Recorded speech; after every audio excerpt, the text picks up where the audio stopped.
All right, so now we're going to finish up the chapter. I do believe we're still in chapter 36. Yeah, chapter 36. And we're going to finish up Kennedy's presidency here. So I'm going to be touching on his domestic agenda a little bit, and then we'll get into his assassination, which of course everybody always has questions about.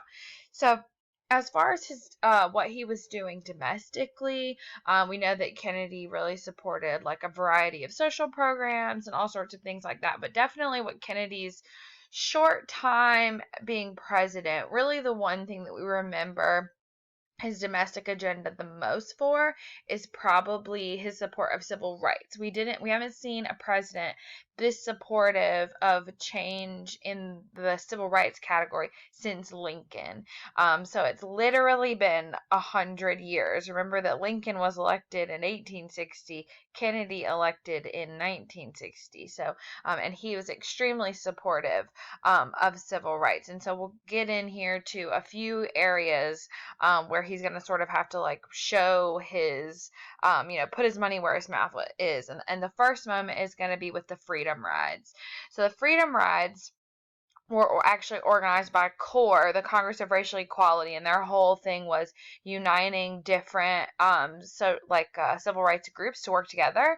So they had members of the SCLC, members of SNCC, members of the NAACP, all coming together. There had recently been a Supreme Court case that ordered the desegregation of interstate buses. If you remember the case Browder v. Gale from the Montgomery bus boycott, that actually only desegregated city buses, but interstate buses will be desegregated in the Supreme Court case Boynton v. Virginia.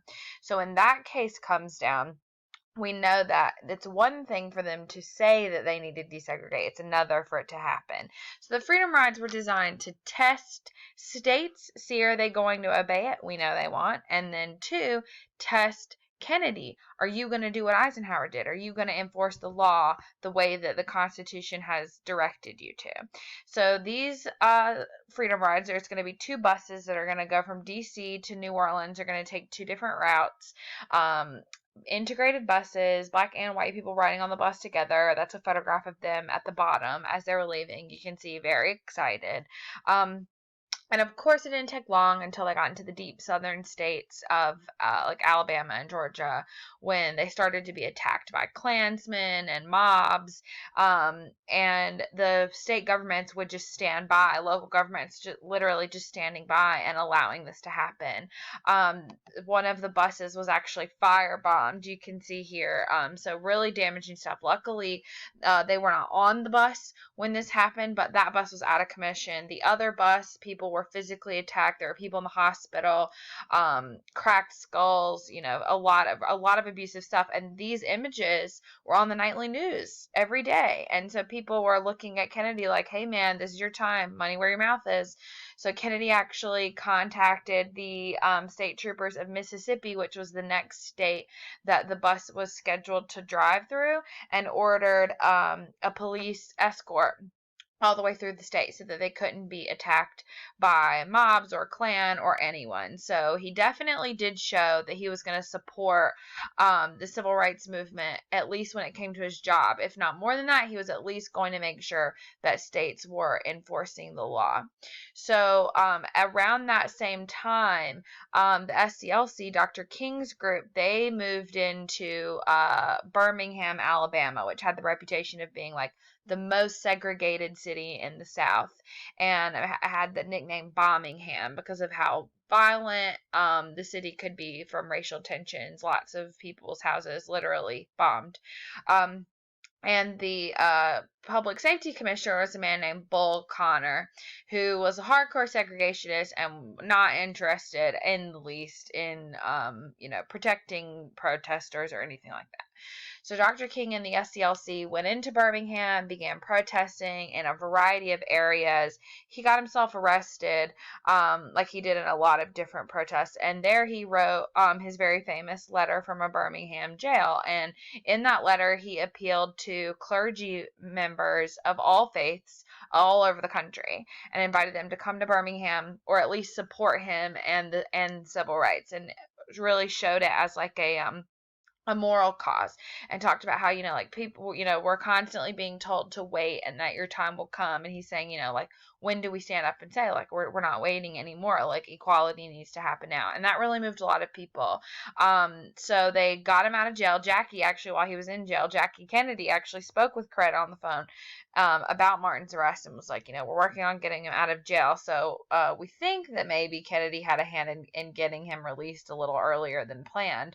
But when he got out of jail, they planned a children's march to try to, attract more media attention. And exactly as they thought, of course, Bull Connor fell right into that trap, and he ordered police dogs, canine units, and fire hoses turned on the protesters, children and adults. He didn't care.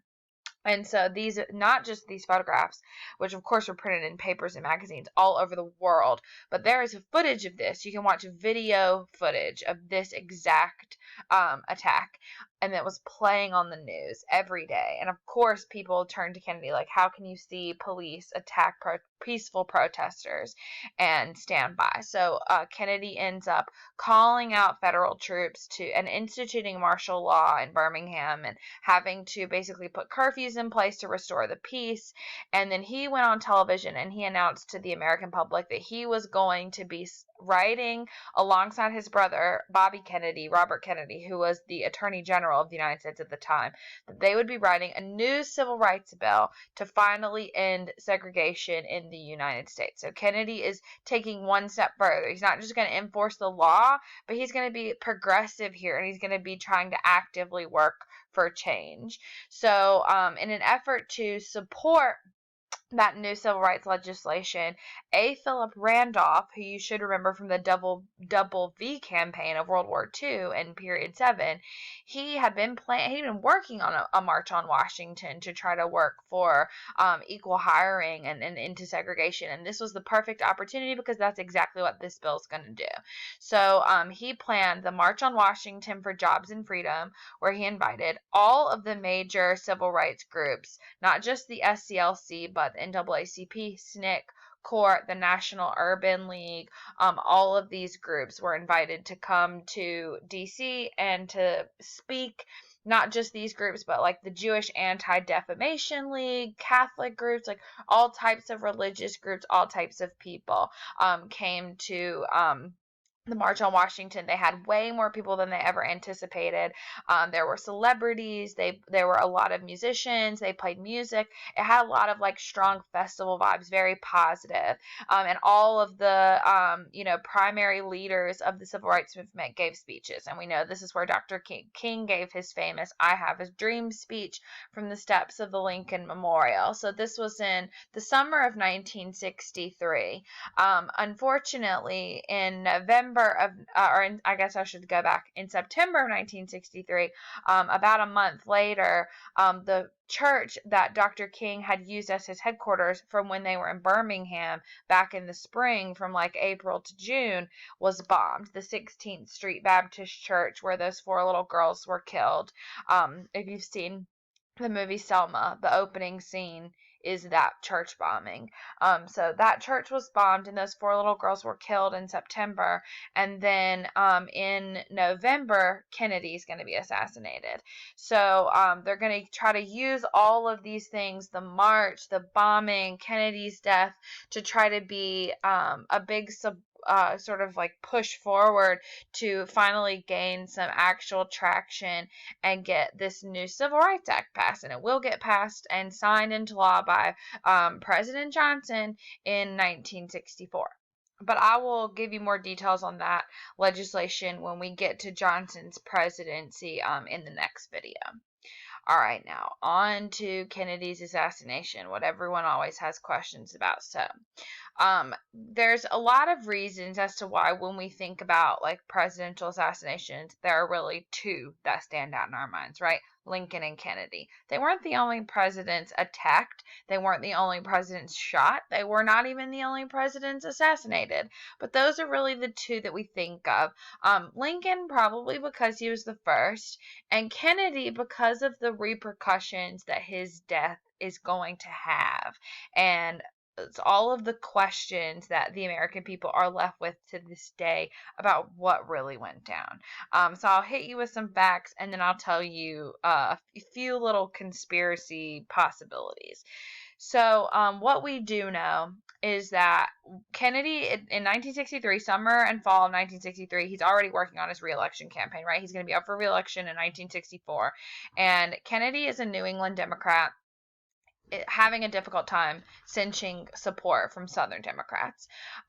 His vice president, Lyndon Johnson, was a Democrat from Texas, and Johnson and the governor of Texas, John Connally, had agreed that everyone would go on this big, basically like Southern tour to try to round up Southern voters for the Democratic Party. So Kennedy went to Texas, and met with the governor and gave some speeches and yada yada yada, and he was set to do this little parade caravan for people to see him. So in the car was not only John Kennedy but also his wife Jackie seated beside him, and in front of him is the governor of Texas, John Connally, and his wife is seated next to him in front of Jackie Kennedy. And then there's an additional row of seat in front of them. You can see it's like one of those old long Cadillacs. There's like 3 rows of seats.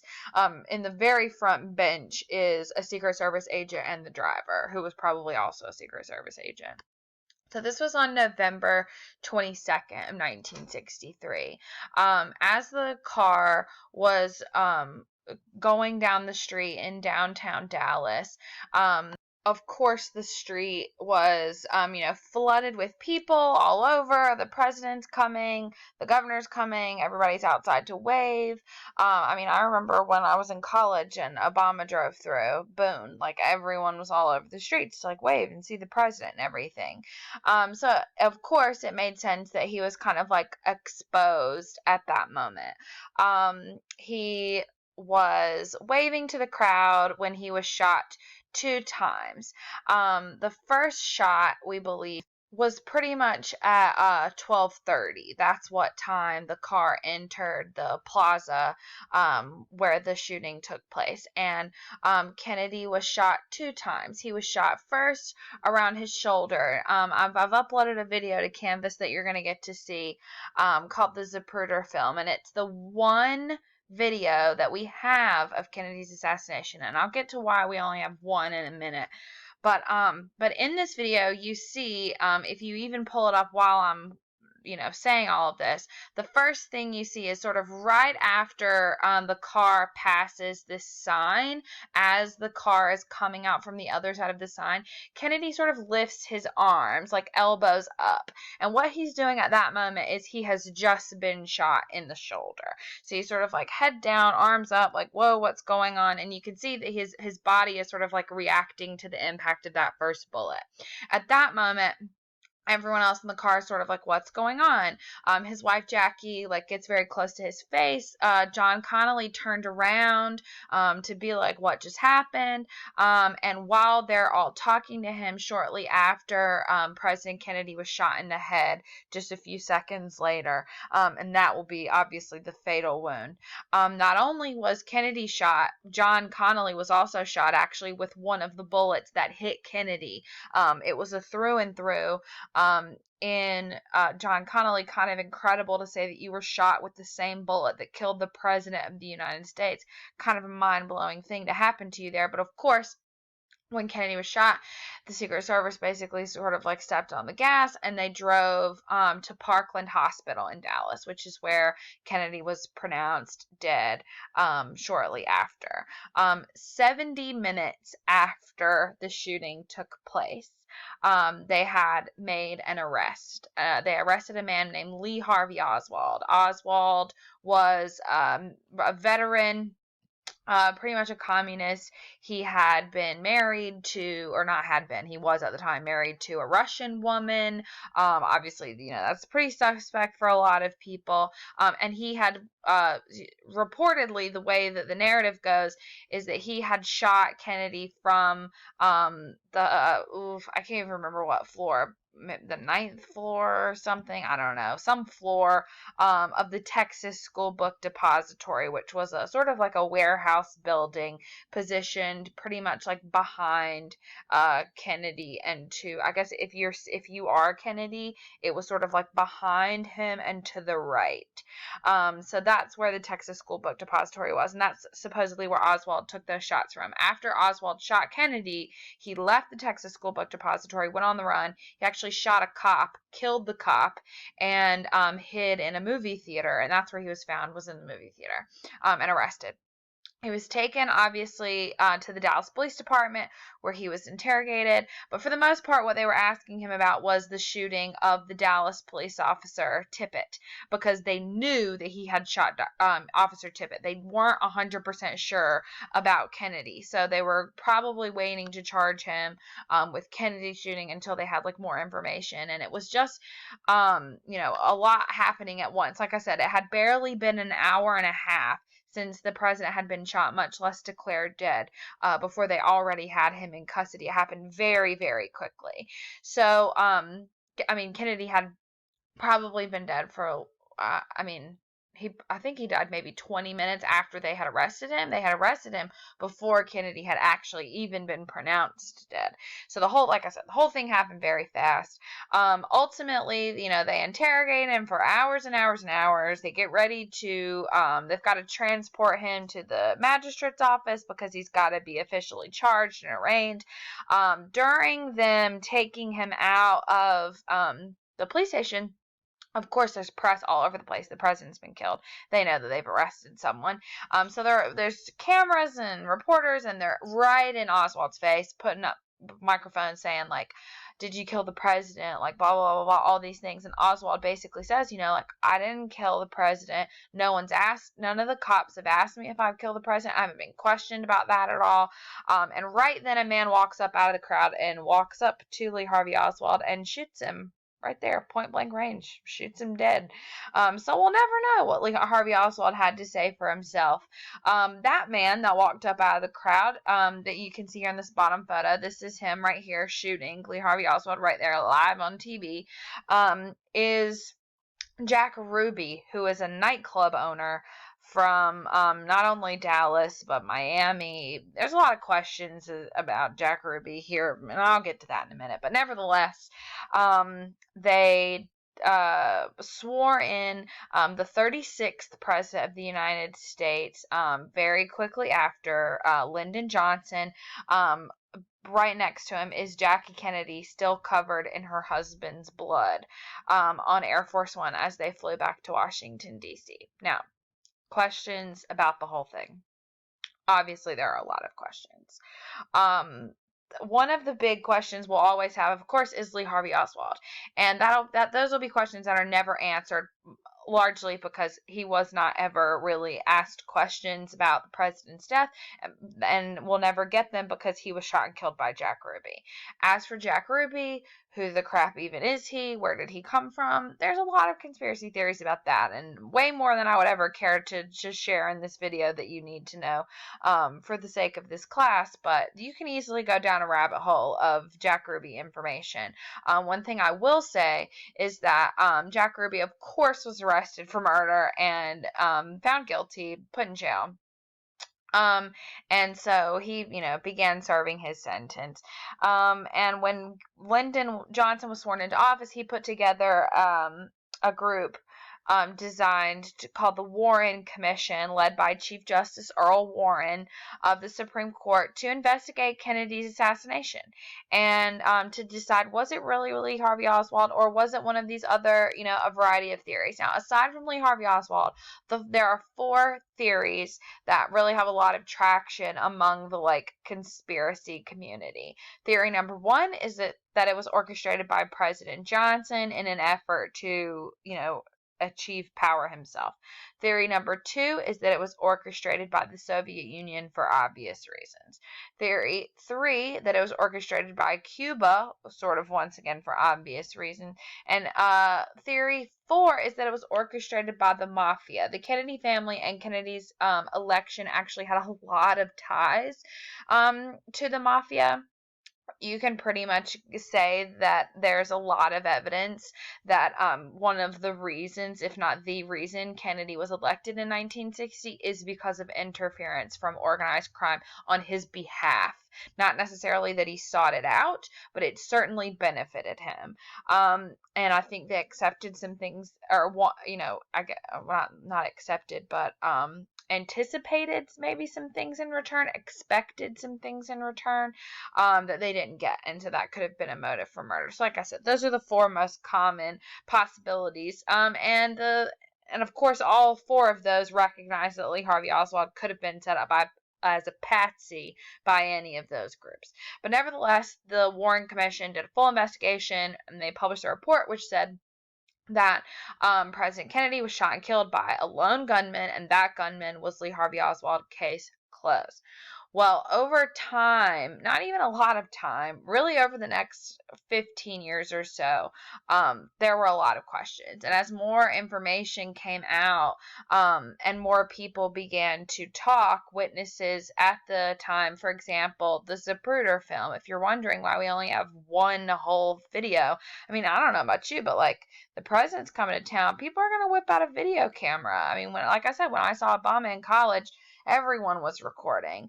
So, and I'm sure it was the same even in 1963 when you didn't necessarily have a camera in your pocket. There was more than one person out there in downtown Dallas ready to record this. And all of those other recordings were confiscated by the FBI in an effort for the investigation and taken as evidence. But according to the FBI, all of those recordings have been lost. So, we'll never know. I'm sure that there is video from a different perspective, because from where the Zapruder is standing, there's a lot of people, from where he was filming, there's a lot of people who believe that behind him was probably the actual gunman if it wasn't Lee Harvey Oswald. And there's some pretty significant evidence to lead us to that direction. So this, over the next, like I said, couple of decades, this is going to shatter the illusion of trust that a lot of people had in the government. For the president to be killed in such a violent and public way, and for the American people to have pretty much like zero closure, it did a lot of damage. And we're already in a time of a lot of social change, and really from Kennedy's presidency all the way up to really like the end of the 1970s, we're just going to see like one thing after another grind down that trust that the American people had in the federal government to basically be nothing. And Kennedy's death is sort of like the first big crack in that structure. And so in 1979, the U.S. government decided to put together a new committee called the House Committee on Assassinations, and they investigated not only Kennedy's assassination, but there will be a lot of assassinations in the 1960s and 70s, not just his, but Malcolm X's, Martin Luther King's, Bobby Kennedy's, tons of people. And so they investigated all of these assassinations, but especially President Kennedy's. And what they reported, now this is members of Congress and members of the Supreme Court and Justice Department, all these other groups, they put together this report, and it said in this report that there was without a doubt a conspiracy behind the death of President Kennedy, and that it was very possible that Lee Harvey Oswald was not a shooter at all, much less the only shooter. And then case closed. They recognized that there was no answer here and then sought to not find one. And that just made things even worse, because then people were like, okay, so you're saying that he probably didn't do it, or he may not have done it, but we're not going to look into it. And that really is going to cause a lot of damage to a lot of people. And that's probably one of the reasons why Kennedy's assassination really sticks in people's minds, is that this was a traumatic event that a lot of people had to live through, and that a generation is going to be coming of age to. And it's really going to change the way that younger group of people is going to see the federal government and the way that they're going to connect to the federal government. It's also leaving us in a very questionable place. We have this very progressive New England Democrat as president. We're trading him in for an old school Southern Democrat from Texas. Where does this leave us? Only time will tell.